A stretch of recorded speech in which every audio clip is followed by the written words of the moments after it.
નવપ્રવાહ ગુજરાત ન્યૂઝમાં આપનું હાર્દિક સ્વાગત છે. છોટાઉદેપુર જિલ્લાના નસવાડી પ્રાથમિક શાળામાં ફરજ બજાવતા શિક્ષકે પ્રાથમિક શિક્ષણાધિકારી ઉપર કર્યા ભ્રષ્ટાચારના આક્ષેપ.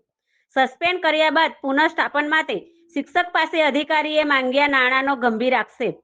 નસવાડી તાલુકાના તેતરકુંદી પ્રાથમિક શાળામાં ફરજ બજાવી રહ્યા છે શિક્ષક નીતિનભાઈ રાઠવા.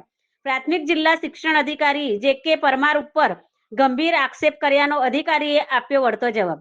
શિક્ષકે કરેલા આક્ષેપને વાહિયાત અને પાયાવિહોણા ગણાવ્યા. નીતિનભાઈ, આપ નસવાડીના તેતરકુંડી પ્રાથમિક શાળામાં શિક્ષક તરીકે ફરજ બજાવો છો, તો આપની શું સમસ્યા છે? મારી એ સમસ્યા છે કે હું દેવહાટ પીએમ શ્રી સ્કૂલમાં નોકરી કરતો હતો, ત્યારે સામાજિક કારણોસર મને તાત્કાલિક સસ્પેન્ડ કરીને 22/4/2025ના રોજ હુકમ કરવામાં આવ્યો અને પ્રેશરાઇઝ કરીને 25/4/2025ના રોજ છૂટા કરવામાં આવ્યા અને 26/4/2025ના રોજ હું તેતરકુંડી વર્ગ પ્રાથમિક શાળામાં હાજર થઈ ગયો. પછી ત્યારબાદ 3 મહિનાનો સમય પૂરો થયો એટલે 24/7/2025ના રોજ 90 દિવસ પૂર્ણ થાય એટલે હું એ 25/4/2025ના રોજ મારી પુનઃસ્થાપન કરવા માટેની અરજી કરી દીધેલી અને ગુજરાત સરકાર સામાન્ય વહીવટ વિભાગના ઠરાવ મુજબ એવું છે કે 24/10/2024નો ઠરાવ છે. એમાં એવું છે કે 90 દિવસ સુધી સસ્પેન્શન રખાય અને એમને સમીક્ષા કરવાની હોય કે સમય મર્યાદા વધારવાની હોય તો એમને 90 દિવસમાં પૂર્ણ કરવાની હોય, પણ 90 દિવસમાં કોઈ પણ કાર્યવાહી કરવામાં આવી નથી. પછી અમને 30/7/2025ના રોજનો લેટર હતો જે છોટાઉદેપુર ટીપીઓ દ્વારા અમને 7/8/2025ના રોજ મળ્યો, જેની અંદર હતું લખેલું અને એમાં 15 દિવસમાં અમારે જવાબ આપવાના હતા. એટલે અમે એ રીતના જવાબ આપી દીધા.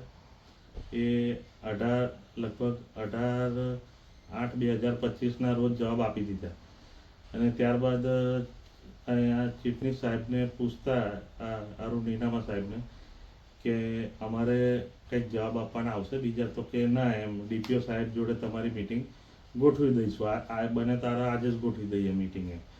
પણ એમને કંઈ કીધું નહીં અને ત્યારબાદ સંગઠનના મિત્રો દ્વારા બધું કહેવામાં આવ્યું કે હજુ કેટલી વાર લાગશે એમ, તો કહે છે હવે બસ 1-2 દિવસમાં થઈ જશે, 1-2 દિવસમાં થઈ જશે એમ કરીને માનસિક ત્રાસ ને હેરાનગતિ એટલી બધી કરવામાં આવે છે. 1.5 મહિનાનો સમય થઈ ગયો પણ અમુક સંગઠનના મિત્રો ને અમુક આ ડીપીઓ દ્વારા ને એ રીતે બહુ હેરાનગતિ કરવામાં આવે છે.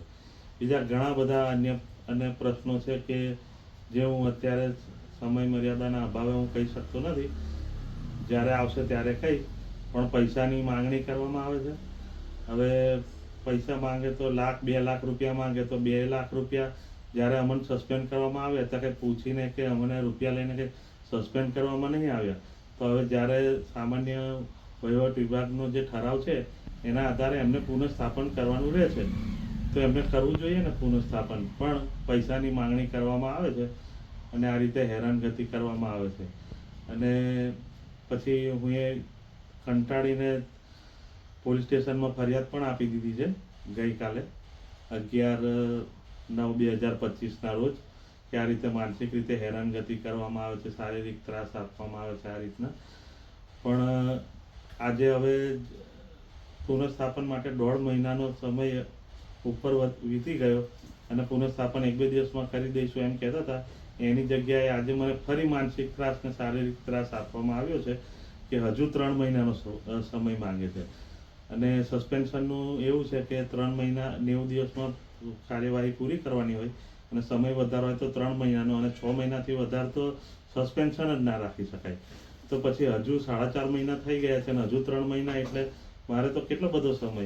અને આ રીતે માનસિક હેરાનગતિ મારે બધી રીતે હેરાનગતિ કરવામાં આવે છે અને બીજા બધા ઘણા પ્રશ્નો છે. એટલે અત્યારે બસ આટલું જ. મારું નામ રાઠવા નીતિન કુમાર પારસંગભાઈ. જય હિન્દ, જય Bharat. Ready okay roll. Naswadi તાલુકાના તેતરકુંડી પ્રાથમિક શાળામાં ફરજ પર મુકાયેલ નીતિનકુમાર પારસિંગભાઈ રાઠવા દ્વારા જે આક્ષેપો થઈ રહ્યા છે તે બિલકુલ વાહિયાત છે, ખોટા છે. તેઓ સામે તેમની પત્ની રાઠવા દીપમાલાબેન નીતિનભાઈએ અત્રે અને મહિલા પોલીસ સ્ટેશન છોટાઉદેપુર ખાતે એફઆઈઆર નોંધાયેલી છે તેમની સામે.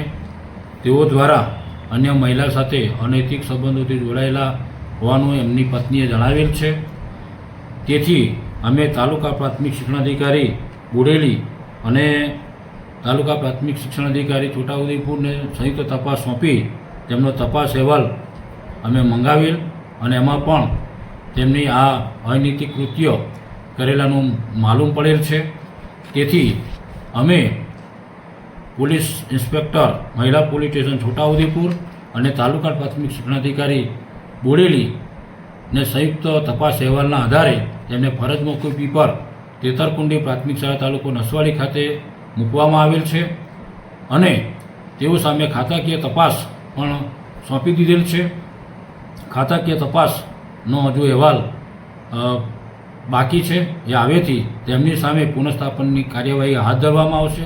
હાલ તેઓ પુનઃ 3 માસ માટે ફરજ મોકૂફી પર એમને મૂકવામાં આવેલ છે.